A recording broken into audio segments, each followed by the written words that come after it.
नमस्कार, मैं हूं श्वेता। बिहारी न्यूज में आपका स्वागत है। आज 8 सितंबर दिन सोमवार। खबरों की ओर बढ़ने से पहले एक नजर डालते हैं आज की टॉप हेडलाइंस पर। बिहार एसटीईटी 2025 आवेदन आज से शुरू। 4 से 25 अक्टूबर के बीच सीबीटी मोड में होगी परीक्षा। एसटीईटी पास उम्मीदवार टीआरई 4 शिक्षक भर्ती में होंगे शामिल।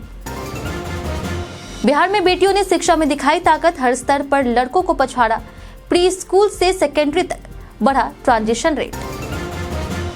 अब बिहार में स्टैंप पेपर की खरीदारी होगी डिजिटल। बैंक गारंटी ऋण और जमीन रजिस्ट्री जैसे कार्य होंगे आसान। घर बैठे डिजिटल स्टैंप खरीद सकेंगे आवेदक। पटना मेट्रो का 3.6 किलोमीटर ट्रैक पर सफल ट्रायल। बोगिया नारंगी रंग और मधुबनी पेंटिंग से सजी। किराया फेयर कमेटी करेगी तय। राजस्व विभाग ने जारी किया नया निर्देश। एनएच परियोजनाओं के लिए अब बाजार मूल्य पर तय होगा जमीन का मुआवजा। भू अर्जन प्रक्रिया होगी पारदर्शी। मतदाता जागरूकता के लिए बिहार में शुभंकर प्रतियोगिता। विजेताओं को प्रथम पुरस्कार में मिलेगा 25,000 रुपए। क्यूआर कोड और ऑनलाइन पोर्टल के जरिए भेजे क्रिएटिव आइडियाज। एशिया कप 2025 से पहले भारत की टीम पहुंची दुबई। सूर्य कुमार यादव पहली बार एशिया कप में बने कप्तान। बुमराह और गिल समेत खिलाड़ी अभ्यास में दिखा रहे उत्साह। तो ये थी आज की टॉप हेडलाइंस। अब नजर डालते हैं उन 25 बड़ी खबरों पर जो आपके लिए जानना है जरूरी। 6 अक्टूबर तक केनरा बैंक में ट्रेनी पदों के लिए करे आवेदन।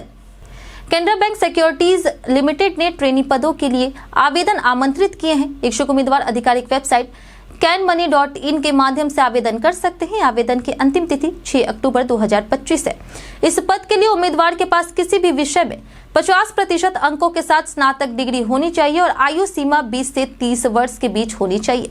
मार्केटिंग और सेल्स में अनुभव रखने वाले उम्मीदवारों को प्राथमिकता मिलेगी। चयन प्रक्रिया में ऑनलाइन व्यक्तिगत इंटरव्यू शामिल होगा। आवेदन पत्र के साथ जन्म प्रमाण पत्र, अपडेटेड बायोडाटा, शैक्षणिक प्रमाण पत्र, अनुभव प्रमाण पत्र, अन्य प्रासंगिक दस्तावेज भेजने होंगे। आवेदन मुंबई स्थित महाप्रबंधक मानव संसाधन विभाग केनरा बैंक सिक्योरिटीज को भेजे जा सकते हैं। बिहार एसटीईटी 2025 आवेदन आज से शुरू। 16 सितंबर तक मौका। बिहार एसटीईटी 2025 के लिए आवेदन आज से शुरू होकर के 16 सितंबर तक ऑनलाइन होंगी। परीक्षा 4 से 25 अक्टूबर के बीच सीबीटी मोड में होगी। अब परिणाम 1 नवंबर को आएगा। पेपर 1 माध्यमिक और पेपर 2 उच्च माध्यमिक में 150 प्रश्न होंगे। नकारात्मक अंकन नहीं होगा। पासिंग मार्क्स सामान्य वर्ग के लिए 50% और आरक्षित वर्गों के लिए 40 से 45.5% तय है। योग्यता संबंधित विषय में स्नातक और स्नातकोत्तर के साथ बीएड या एकीकृत कोर्स होगी। आयु सीमा 37 वर्ष है। विभिन्न वर्गों को 3 से 10 वर्ष तक की छूट मिलेगी। एसटीईटी पास उम्मीदवार टीआरई 4 शिक्षक भर्ती में शामिल होंगे, जिसकी परीक्षा दिसंबर में होगी। पटना मेट्रो का 3.6 किलोमीटर ट्रैक पर हुआ सफल ट्रायल। पटना मेट्रो का ट्रायल रविवार को डिपो से 0 माइल और भूतनाथ स्टेशन तक 3.6 किलोमीटर ट्रैक पर किया गया। इसमें मेट्रो की स्पीड, सिग्नलिंग और ट्रैक सुरक्षा की जांच की गई। पहले 3 सितंबर को डिपो के अंदर 800 मीटर ट्रैक का ट्रायल हुआ था। मेट्रो की बोगिया नारंगी रंग और मधुबनी पेंटिंग से सजी है, जिसमें बिहार के प्रमुख पर्यटन स्थल दिखाए गए हैं। 3 मुख्य स्टेशनों 0 माइल, भूतनाथ, मलाही पकड़ी का फिनिशिंग वर्क लगभग 85% पूरा है। किराया 5 से 6 कैटेगरी में तय होगा और फेयर फिक्सेशन कमेटी जल्द निर्णय लेगी। बिहार की बेटियां शिक्षा में आगे। हर स्टेज पर बेटों को पछाड़ा। बिहार में शिक्षा के स्तर में बेटियों ने कमाल कर दिखाया। यूडाइस रिपोर्ट के अनुसार हर स्तर पर लड़कियां पढ़ाई में लड़कों से आगे है। प्री स्कूल से कक्षा 2 तक बेटियों का ट्रांजिशन रेट 100%, जबकि लड़कों का 97% है। कक्षा 3 से 5 से मिडिल स्टेज में 74% बेटियां आगे बढ़ी है। वहीं लड़कों को प्रतिशत 69.7% रहा। सेकेंडरी स्टेज यानी कि कक्षा 9 से 12 में 68.9% बेटियां सफल रही, जबकि लड़के 64.4% पर रहे। रिपोर्ट बताती है कि हर 100 लड़कों में 30 आगे नहीं बढ़ पाते, जबकि लड़कियों में यह संख्या 26 है। यह बदलाव शिक्षा और समाज दोनों के लिए सकारात्मक संकेत है। बिहार में जल्द घर बैठे ऑनलाइन मिलेगा ई स्टैंप सुविधा। बिहार में अब स्टैंप पेपर ऑनलाइन उपलब्ध होंगे, जिससे बैंक गारंटी, ऋण, किरायानामा और जमीन रजिस्ट्री जैसे कार्य आसान हो जाएंगे। मद्य निषेध विभाग जल्द ही एनईएसएल यानी कि national e governance services limited के साथ समझौता करेगा, जिससे आवेदक घर बैठे डिजिटल स्टैंप खरीद सकेंगे। ऑनलाइन भुगतान के तुरंत बाद दस्तावेज डिजिटल हस्ताक्षर सहित उपलब्ध होंगे और सरकारी मान्यता प्राप्त होंगे। इससे ऑफलाइन स्टैम्प पेपर खरीदने की जरूरत खत्म होगी। महाराष्ट्र, मध्य प्रदेश, कर्नाटक और केरल जैसे राज्यों में पहले से लागू यह सुविधा अब बिहार में भी कार्य विभागों और आम जनता के लिए लाभकारी साबित होगी। विधानसभा चुनाव के लिए आयोजित शुभंकर प्रतियोगिता विजेताओं को मिलेगा पुरस्कार। बिहार विधानसभा चुनाव 2025 के लिए चुनाव आयोग मतदाता जागरूकता के तहत राज्य स्तरीय शुभंकर प्रतियोगिता का आयोजन कर रहा। इसमें लोग अपने क्रिएटिव आइडियाज के जरिए लोकतंत्र का नया चेहरा तैयार कर सकते हैं। प्रतियोगिता में विजेता को नगद पुरस्कार में पहला पुरस्कार 25,000, दूसरा 15,000 और तीसरा 10,000 रुपए मिलेगा। प्रतिभागी कार्टून, रंगीन चित्र या डिजिटल डिजाइन के जरिए अपनी प्रविष्टियां भेज सकते हैं। अंतिम तिथि 20 सितंबर है। ऑनलाइन भेजने के लिए विभागीय पोर्टल और QR कोड की सुविधा उपलब्ध है। शुभंकर का उपयोग चुनाव प्रचार में किया जाएगा। बिहार में NH परियोजनाओं के लिए अब बाजार मूल्य पर होगा जमीन का मुआवजा। बिहार में राष्ट्रीय उच्च पथ यानी कि NH परियोजनाओं के लिए अधिग्रहित जमीन का मुआवजा अब नए तरीके से मिलेगा। राजस्व और भूमि सुधार विभाग ने भूमि किस्म या वर्गीकरण तय करने का नया निर्देश जारी किया है। अब खतियान के पुराने रिकॉर्ड पर भरोसा नहीं किया जाएगा, बल्कि भूमि का वास्तविक बाजार मूल्य तय किया जाएगा। यह मूल्य निर्धारण मध्य निषेध, उत्पाद और निबंधन विभाग के निर्देशों और महाधिवक्ता की सलाह के अनुसार होगा। इससे रैयतों और न्यायसंगत राशि मिलेगी। भू अर्जन प्रक्रिया पारदर्शी बनेगी और परियोजनाओं में होने वाले विलंब को भी कम किया जा सकेगा। बिहार के 7 खिलाड़ी भारतीय अंडर 18 रग्बी टीम में चयनित। इंडियन रग्बी फुटबॉल यूनियन ने Asia rugby Emirates under 18 championship 2025 के लिए भारतीय अंडर 18 बॉयज और गर्ल्स टीम की घोषणा कर दी है। बिहार के 7 खिलाड़ी टीम में शामिल हैं। अंडर 18 गर्ल्स टीम की कप्तान बिहार की अंशु कुमारी होगी, जबकि बॉयज टीम में बिहार के सागर प्रकाश उप कप्तान रहेंगे। गर्ल्स टीम में अंशु, सलोनी, अल्पना और आरती शामिल है। वहीं बॉयज टीम में सागर, गोल्डन और प्रियांशु है। चैंपियनशिप 13 और 14 सितंबर को चीन के होहोत में आयोजित होगी। बिहार खिलाड़ियों का चयन खेलो इंडिया यूथ गेम्स और जूनियर नेशनल्स के प्रदर्शन पर आधारित है। दुर्गा पूजा से पहले शिवहर में हो सकता है मुख्यमंत्री का आगमन। सीएम नीतीश कुमार के संभावित शिवहर दौरे को लेकर के जिले में प्रशासनिक तैयारियां युद्ध स्तर पर शुरू हो गई है। दुर्गा पूजा से पहले मुख्यमंत्री के आगमन की संभावना है, जिसमें कई विकास योजनाओं का शुभारंभ हो सकता है। डीएम विवेक रंजन मैत्रेय, एडीएम श्री मेघावी, एसडीएम अविनाश कुणाल, डीएसपी सुनील कुमार सिंह और ट्रैफिक डीएसपी भाई भरत कुमार समेत जिले के अधिकारी बागमती कार्यालय परिसर में बने हेलीपैड स्थल का निरीक्षण कर तैयारियां शुरू करने के आदेश दिए। मुख्यमंत्री के दौरे में देकुली धाम, न्यू बस स्टैंड, फतेहपुर थाना और कई पंचायत भवनों का उद्घाटन शामिल हो सकता है। तारीख का भी आधिकारिक ऐलान नहीं हुआ है, लेकिन तैयारी पूरी तरह से सक्रिय है। मोबाइल की लत बन सकती है मुसीबत, अपनाएं डिजिटल डिटॉक्स। मोबाइल का जरूरत से ज्यादा इस्तेमाल शारीरिक और मानसिक स्वास्थ्य के लिए हानिकारक है। लगातार स्क्रीन पर समय बिताने से आंखों की रोशनी घटती है, मेमोरी कमजोर होती है और डिप्रेशन, एंजाइटी जैसे समस्याएं बढ़ सकती है। मोबाइल लत से आइसोलेशन, चिड़चिड़ापन और फिजिकल समस्याएं जैसे सिर में दर्द, थकान और पेट संबंधी शिकायतें हो सकती है। इसे रोकने के लिए स्क्रीन टाइम लिमिट तय करें, घर में नो फोन जोन बनाएं, अनावश्यक नोटिफिकेशन बंद करें, नई गतिविधियों में समय लगाएं और डिजिटल फास्टिंग करें। यह तरीके अपनी हेल्थ और मानसिक संतुलन बनाए रखने में मदद करेंगे। पितृपक्ष मेले में 10 जोड़ी ट्रेनों का पुनपुन घाट पर शुरू हुआ ठहराव। पितृपक्ष मेले को देखते हुए पटना जिले के पुनपुन घाट हॉल्ट पर यात्रियों के लिए विशेष रेलवे व्यवस्था की गई है। शनिवार से 10 जोड़ी ट्रेनों का अस्थायी ठहराव शुरू हुआ, जिसमें Patna Bhabhua road, Patna intercity express, Patna Barkakana Patna Palamu express, Singrauli Patna Singrauli express, Islampur Hatia Islampur express, Purnia court Hatia Purnia court express, Patna Ranchi Jan Shatabdi, Patna Dhanbad Ganga Damodar express, Rajgir Varanasi Buddha Purnima express, Pataliputra Gaya passenger, चलपल्ली Patna special शामिल है। प्रत्येक ट्रेन का पुनपुन घाट पर 2 मिनट का ठहराव होगा। गया जंक्शन पर श्रद्धालुओं की सुविधा के लिए 24 घंटे चलने वाला चिकित्सा शिविर भी स्थापित किया गया है, जिसमें डॉक्टर और पैरामेडिकल स्टाफ तैनात होंगे। पटना की सड़कों को दुर्गा पूजा से पहले बेहतर बनाने का लक्ष्य। पटना में बरसात के मौसम के कारण शहर की कई सड़कों की हालत खराब हो गई थी, जहां बड़े बड़े गड्ढे बन गए थे। पथ निर्माण विभाग ने इन खराब सड़कों की पहचान कर मरम्मत का काम शुरू कर दिया। बेली रोड, कदम कुआं, नाला रोड, चिरैया टार पुल के नीचे, कंकड़बाग, पीसी कॉलोनी, हनुमान नगर, बाड़ीपथ, राजेंद्र नगर, सब्जी बाग, बाजार समिति समेत कई इलाकों की सड़कों की मरम्मत की जा रही। आर ब्लॉक से जीपीओ तक की सड़क का भी सुधार होगा। लक्ष्य है कि दुर्गा पूजा से पहले सभी सड़कों को बेहतर बनाया जाए। बिहार के सीईओ विनोद गुंजियाल करेंगे मतदाता सूची को लेकर अनुभव साझा। निर्वाचन आयोग 10 सितंबर को दिल्ली में सभी राज्यों के मुख्य निर्वाचन अधिकारियों की बैठक करेगा। बिहार के सीईओ विनोद सिंह गुंजियाल इसमें विधानसभा चुनाव के लिए मतदाता सूची के विशेष गहन पुनरीक्षण यानी कि एसआईआर का अनुभव साझा करेंगे। बिहार में एसआईआर के बाद अंतिम मतदाता सूची की प्रक्रिया जारी है और राज्य में मतदान की तैयारी की समीक्षा की जाएगी। सुरक्षा बलों की तैनाती, मतदान चरण और अन्य एजेंडों पर भी विचार होगा। मतदाता जागरूकता बढ़ाने के लिए मुख्य निर्वाचन अधिकारी कार्यालय राज्य स्तरीय शुभंकर प्रतियोगिता आयोजित होगी। बिहार के पर्यटन में आज बात होगी राजगीर रोपवे की। यह बिहार का एकमात्र सबसे पुराना रोपवे है जो रत्नागिरी पहाड़ी की चोटी तक एक रोमांचकारी सफर प्रदान करता है। 1000 फीट से अधिक ऊंचाई तक जाने वाला यह रोपवे शांति स्तूप और अन्य बौद्ध स्मारकों तक पहुंच सुनिश्चित करता है। पंत वन्यजीव अभयारण्य के मनोरम दृश्य और घाटी के चारों ओर के दर्शनीय स्थल इसे खास बनाती है। राजगीर रोपवे धार्मिक, ऐतिहासिक और सांस्कृतिक दृष्टि से भी महत्वपूर्ण है और यह बिहार पर्यटन के लिए एक अनमोल विरासत स्थल है। नेहा और आयशा शर्मा ने रेड कार्पेट पर ग्लैमरस ब्लैक लुक दिखाया। नेहा शर्मा और आयशा शर्मा ने जीक्यू बेस्ट ड्रेस 2025 इवेंट में रेड कार्पेट पर अपने बोल्ड ब्लैक आउटफिट से सभी का ध्यान खींचा।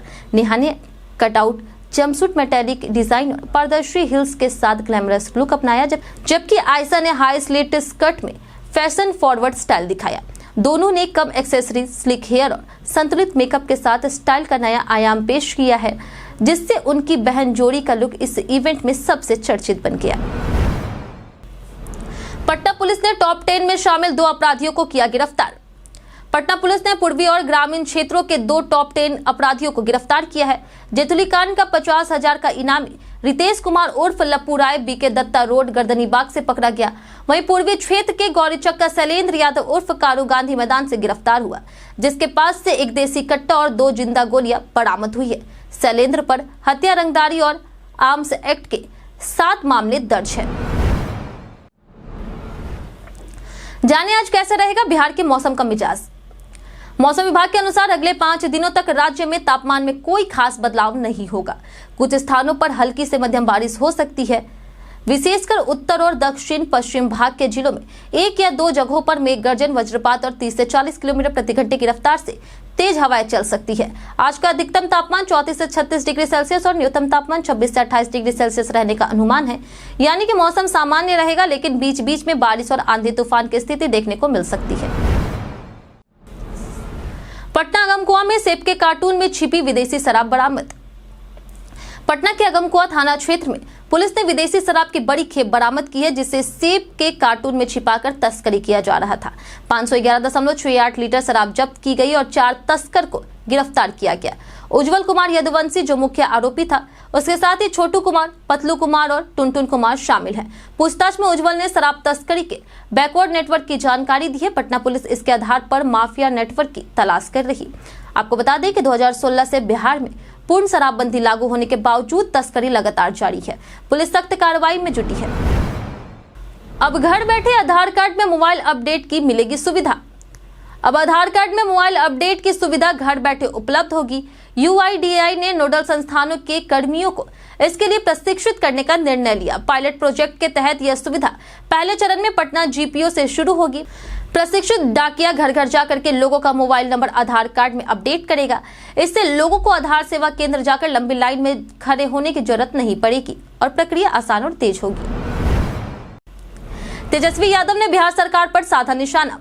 नेता प्रतिपक्ष तेजस्वी यादव ने राज्य सरकार और चुनाव आयोग पर तीखा हमला किया।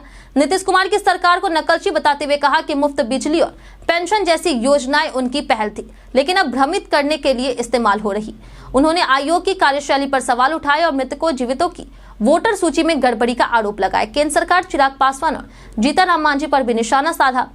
तेजस्वी ने अपनी सरकार में हर परिवार को वास्तविक लाभ देने का वादा किया। अरुण भारती ने याद दिलाया 2020 का चुनाव। बिहार विधानसभा चुनाव से पहले लोजपा प्रभारी अरुण भारती ने सोशल मीडिया पर 2020 के चुनाव की याद दिलाई। जब उनकी पार्टी अकेले चुनाव लड़ी थी, उन्होंने बताया कि 137 सीटों पर लोजपा को 6% वोट मिला था और अगर पूरे 243 सीटों पर चुनाव लड़ती तो वोट प्रतिशत 10% होता। अरुण भारती का यह बयान पार्टी कार्यकर्ताओं की ताकत, जनता के विश्वास और लोजपा की राजनीति मद्दा दर्शाता है। यह संकेत है कि लोजपा अपने कार्यकर्ताओं और सीटों के हिस्से के प्रति महत्व रखती है और बिहार में अकेले चुनाव लड़ने की क्षमता भी रखती है। भारत ने चौथी बार जीता एशिया कप हॉकी। भारतीय पुरुष हॉकी टीम ने फाइनल में दक्षिण कोरिया को 4-1 से हरा करके चौथी बार एशिया कप खिताब जीता है और अगले साल होने वाले हॉकी विश्व कप के लिए क्वालिफाई किया। मैच में सुखजीत सिंह ने पहले मिनट में गोल किया। इसके बाद दिलप्रीत सिंह ने 28वें और 45वें मिनट में 2 गोल दागे, जबकि अमित रोहिदास ने 50वें मिनट में चौथा गोल किया। दक्षिण कोरिया की ओर से डेनसो ने 91वें मिनट में एकमात्र गोल किया है। वहीं कप्तान हरमनप्रीत सिंह की अगुवाई में भारत ने टूर्नामेंट में 5 जीत और 1 ड्रॉ हासिल किया। भारत ने इससे पहले 2003, 2007 और 2017 में यह खिताब जीता था। अगला विश्व कप 14 से 30 अगस्त 2026 को बेल्जियम और नीदरलैंड में खेला जाएगा। एशिया कप से पहले भारतीय खिलाड़ियों की कड़ी मेहनत से खुश कप्तान सूर्य कुमार। एशिया कप 2025 से पहले भारतीय टीम दुबई पहुंच चुकी है और कप्तान सूर्य कुमार यादव इस टूर्नामेंट में पहली बार टीम की कमान संभाल रहे हैं। दुबई स्थित आईसीसी एकेडमी में अभ्यास सत्र के दौरान खिलाड़ियों की कड़ी मेहनत देखकर यादव उत्साहित हुए। उप कप्तान शुभमन गिल और तेज गेंदबाज जसप्रीत बुमराह भी टूर्नामेंट को लेकर उत्सुक है। वहीं भारत ग्रुप ए में पाकिस्तान, यूएई और ओमान के साथ है और 10 सितंबर को यूएई से अपना पहला मैच खेलेगा। टूर्नामेंट का फाइनल 28 सितंबर को खेला जाएगा। वहीं सूर्य कुमार ने टीम को अविश्वसनीय बताया। कई कारणों से दर्ज है भारत के इतिहास में आज की तारीख कई ऐतिहासिक घटनाओं और व्यक्तित्व से जुड़ी है। 1899 में प्रख्यात चिकित्सा विज्ञानी रमन विश्वनाथन का जन्म हुआ। 1908 में हॉकी खिलाड़ी रूप सिंह, 1910 में हिंदी कथाकार राधा कृष्ण, 1926 में गायक गीतकार भूपेन हजारिका, 1933 में पार्श्व गायिका आशा भोसले और 1936 में टाइम्स ऑफ इंडिया समूह की चेयरपर्सन इंदु जैन का जन्म हुआ। 1948 में अभिनेता सतीश कौल और 1960 में स्वतंत्रता सेना 1948 में अभिनेता सतीश कौल का जन्म हुआ। 1960 में स्वतंत्रता सेनानी फिरोज गांधी का निधन हुआ। 2000 में प्रधानमंत्री अटल बिहारी वाजपेयी ने संयुक्त राष्ट्र में हिंदी भाषण दिया। 2019 में राम जेठमलानी और 2022 में महारानी एलिजाबेथ द्वितीय का निधन हुआ। आज विश्व साक्षरता दिवस भी मनाया जाता है। भारत में 10,000 रुपए में खरीदे ये टॉप 5 स्मार्ट वॉच। अगर आपका बजट 10,000 रुपए है तो भारत में कई स्मार्ट वॉच अच्छे विकल्प हैं। टाइटन क्लस्टर, जिसकी कीमत 8,985 रुपए है, जिसमें 1.43 inch AMOLED display, 100+ sports mode और 10 दिन की बैटरी है। वहीं फिटबिट वर्सा 3, जिसकी कीमत 9,809 रुपए है, जिसमें built in GPS, 24 hours heart rate tracking और गूगल एलेक्सा सपोर्ट मिलता है। वहीं फायर बोल्ट क्लिक, जिसकी कीमत 9,359 रुपए है, जिसमें 2.12 inch AMOLED display, 2 GB RAM और 16 GB स्टोरेज है। हम प्रतिदिन आपसे 5 ऐसे जरूरी सवाल और उसके जवाब बताएंगे जो कि बीपीएससी, बिहार पुलिस दरोगा समेत एसएससी जैसे अन्य प्रतियोगी परीक्षाओं में काम आएंगे। सवाल इतिहास, बिहार स्पेशल, विज्ञान, करंट अफेयर्स और भूगोल से रहेंगे। पूछे गए 5 सवाल में आपने कितना सही जवाब दिया, यह हमें कमेंट करके जरूर बताएं। तो हमारा पहला सवाल है, बुद्ध का जन्म स्थान कहाँ है? ऑप्शन ए है बोध गया, ऑप्शन बी है लुम्बिनी, ऑप्शन सी है राजगीर, ऑप्शन डी है वैशाली। इसका सही उत्तर है ऑप्शन बी लुम्बिनी। हमारा दूसरा सवाल है कि ग्राम सभा की कार्यकारी समिति कौन सी है? ऑप्शन ए है ग्राम पंचायत, ऑप्शन बी है जिला मजिस्ट्रेट, ऑप्शन सी है खंड विकास अधिकारी, ऑप्शन डी है विधानसभा सदस्य। इसका सही उत्तर है ऑप्शन ए ग्राम पंचायत। हमारा तीसरा सवाल है, किस राजवंश के शासन को मिथिला का स्वर्ण काल कहा जाता है? ऑप्शन ए है ओयनिवार राजवंश, ऑप्शन बी है कर्नाटक राजवंश, ऑप्शन सी है चेर राजवंश, ऑप्शन डी है सुर राजवंश। इसका सही उत्तर है ऑप्शन बी कर्नाटक राजवंश। हमारा चौथा सवाल है कि सितंबर 2025 में फिलिस्तीन को एक स्वतंत्र राष्ट्र के रूप में मान्यता देने वाला पहला G7 देश कौन बना है? ऑप्शन ए है फ्रांस, ऑप्शन बी है ब्रिटेन, ऑप्शन सी है इटली, ऑप्शन डी है जापान। इसका सही उत्तर है ऑप्शन ए फ्रांस। बीते दिन हमारे द्वारा पूछे गए सवाल का जवाब आप लोगों में से बहुत लोगों ने हमारे कमेंट बॉक्स सेक्शन में लिख कर दिया है। जिन्होंने हमारे द्वारा पूछे गए सवाल का जवाब दिया है उनके नाम है राजकुमार यादव, अमन साहू, जैंसी कुमारी, अशोक कुमार, पंचनंद सिंह, मनोज दास, मंतोष यादव, मनीष भारती, सूरज कुमार, राजीव कुमार, ओम प्रकाश सिंह, रणधीर कुमार, हिमांशु कुमार, प्रदीप पंडित, आदित्य प्रधान, दिलीप कुमार, राजीव राय, अनिल कुमार, परवेज वारसी, राजकिशोर महतो, पंकज पटेल, सचिन कुमार, दीपक कुमार, रौनक कुमार, मुन्ना प्रसाद, हृदय चौहान, विजय घायल, कृष्ण कुमार, अमित कुमार, कुदरत अंसारी, कृष्णा प्रसाद, वरुण कुमार, शिव शक्ति, रविंद्र कुमार और रानी गुप्ता। इसी के साथ बढ़ते हैं आज के सवाल की ओर। आज का सवाल है कि आप सोशल मीडिया को अपने विचार साझा करने का सही प्लेटफॉर्म मानते हैं? आप अपना जवाब हमें हमारे कमेंट सेक्शन में लिखकर जरूर बताएं। आज के लिए इतना ही। बिहार की तमाम खबरों के साथ बने रहने के लिए देखते रहे बिहारी न्यूज।